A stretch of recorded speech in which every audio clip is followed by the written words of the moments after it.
Hi, my name is Kevin Lachey, and this is my teach one for HAP725 at George Mason University. Here's the problem. It goes as follows. In health administration programs, conducting satisfaction surveys are usually covered in courses on quality improvement. This shows how data from satisfaction surveys can be analyzed over time.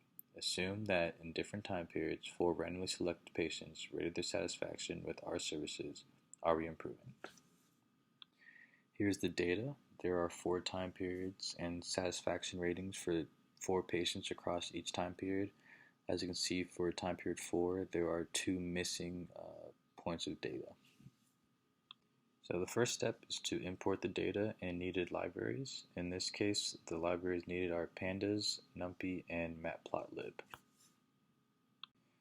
The next step is to create 2 data frames that will be used to calculate means and standard deviations, and we also change the data types to float so we can complete the calculations.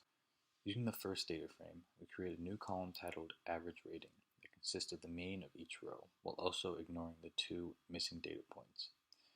We also need to find the mean for all the values for later calculations. Next, we have to find the standard deviation for each time period, but first we need to find the standard deviation for all values using stack. Then using that number, we divide it by the square root of the number of values in the data frame. For the next step, we find our control limits. We can find the upper control limits by adding the total mean to the standard deviation for each time period, and multiplying that by 1.96. This should be repeated for the lower control limit, but instead of adding, we subtract. Now we make our final data frame, which includes the time period, average rating, and the lower and upper control limits. With that information, we can plot the graph. As you can see, the control limits get wider at the end. This is because of the 4th time period only having 2 data points, so it had a larger standard deviation.